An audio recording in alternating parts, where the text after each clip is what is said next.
नमस्कार दोस्तों। आज हम लोग कक्षा 10 में विषय विज्ञान पाठ 7 नियंत्रण एवं समन्वय इसमें मानव मस्तिष्क के बारे में पढ़ेंगे। दोस्तों, क्या मेरुरज्जु का कार्य केवल प्रतिवर्ती क्रिया है? प्रतिवर्ती क्रिया का मतलब होता है कि किसी भी बदलाव के प्रति हमारा शरीर किस तरह से रिस्पॉन्स देता है। हमारे शरीर के आसपास कोई भी परिवर्तन होता है तो उसके बदले में हमारी बॉडी एक प्रतिक्रिया करती है, जिसे हम प्रतिवर्ती क्रिया कहते हैं। निश्चित रूप से नहीं, क्योंकि हम जानते हैं कि हम सोचने वाले प्राणी हैं।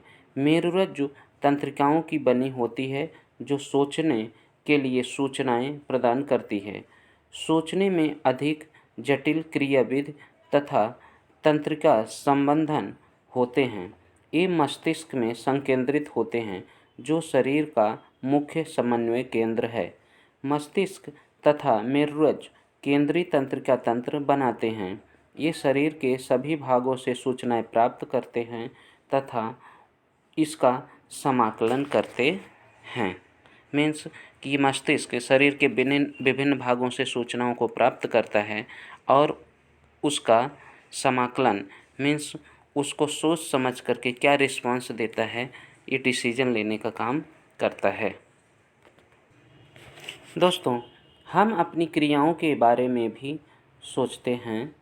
लिखना, बात करना, एक कुर्सी घुमाना, किसी कार्यक्रम के समाप्त होने पर ताली बजाना इत्यादि ऐच्छिक क्रियाओं के उदाहरण हैं, जो आगे क्या करना है के निर्णय पर आधारित है। अतः मस्तिष्क को भी पेशियों तक संदेश भेजने होते हैं। यह दूसरा मार्ग है जिसमें तंत्रिका तंत्र पेशियों में संचार भेजता है। केंद्रीय तंत्रिका तंत्र तथा शरीर के अन्य भागों में संचार की परिधीय तंत्रिका तंत्र सुगमता प्रदान करता है, जो मस्तिष्क से निकलने वाली कपाल तंत्रिकाओं तथा मेरुरज्जु से निकलने वाली मेरु तंत्रिकाओं से बना होता है। इस प्रकार मस्तिष्क हमें सोचने की अनुमति तथा सोचने पर आधारित क्रिया करने की अनुमति प्रदान करता है। जैसी आपको संभावना होगी कि यह एक जटिल अभिकल्पना द्वारा मस्तिष्क के विभिन्न भागों से भी विभिन्न आगत एवं निर्गत सूचनाओं को समाकलित करने के लिए उत्तरदायी है, पूरा किया जाता है। मस्तिष्क में इस तरह के 3 मुख्य भाग या क्षेत्र होते हैं, जिनके नाम अग्र मस्तिष्क, मध्य मस्तिष्क तथा पश्च मस्तिष्क है।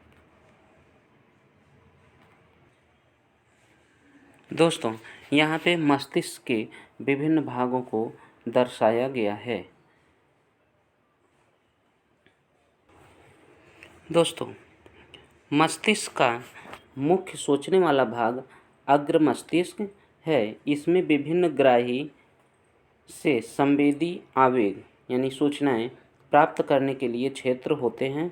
अग्र मस्तिष्क के अलग अलग क्षेत्र सुनने, सूंघने, देखने आदि के लिए विशिष्टीकृत हैं। इसमें साहचर्य के क्षेत्र पृथक होते हैं, जहां इन संवेदी सूचनाओं, अन्य ग्राही से प्राप्त सूचनाओं एवं पहले से मस्तिष्क में एकत्र सूचनाओं का अर्थ लगाया जाता है। इस सब पर आधारित एक निर्णय लिया जाता है कि अनुक्रिया तथा सूचनाएं प्रेरक क्षेत्र तक कैसे पहुंचाई जाएं, जो ऐच्छिक पेशी की गति को, जैसे हमारी टांग की पेशियां, नियंत्रित करती हैं।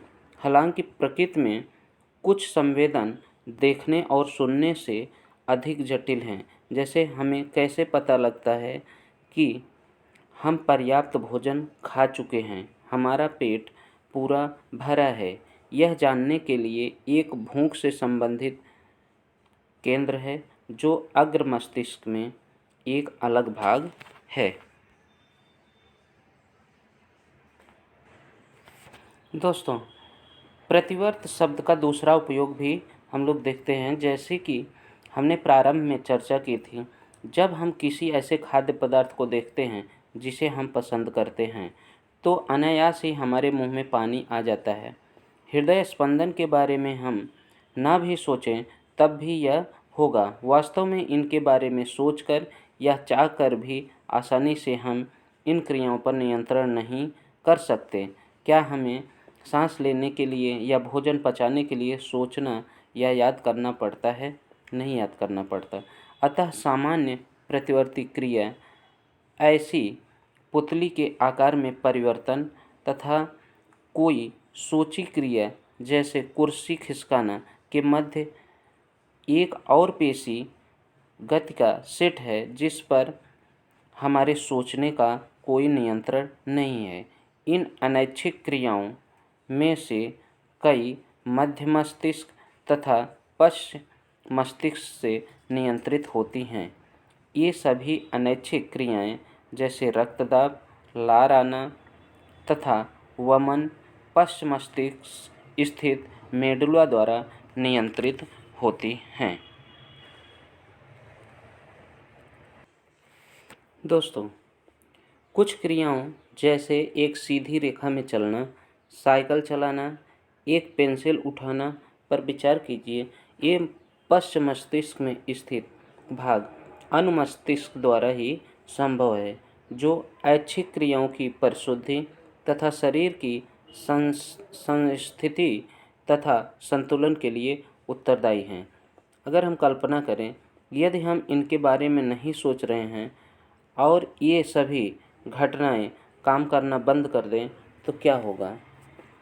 इसके बाद आता है कि ये ऊतक रक्षित कैसे होते हैं। मस्तिष्क की तरह कोमल अंग जो विविध क्रियाओं के लिए बहुत आवश्यक हैं कि सावधानीपूर्वक रक्षा भी होनी चाहिए। इसके लिए शरीर की अभिकल्पना इस प्रकार है कि मस्तिष्क एक हड्डियों के बॉक्स में अवस्थित होता है। बॉक्स के अंदर तरल पूरित गुब्बारे में मस्तिष्क होता है जो प्रघात अवशोषक उपलब्ध कराता है। यदि आप अपने हाथ को कमर के मध्य के नीचे ले जाएं तो आप एक कठोर उभार वाली संरचना का अनुभव करेंगे। यह कशेरुक, दंड या रीढ़ की हड्डी है जो मेरुरज्जु की रक्षा करती है।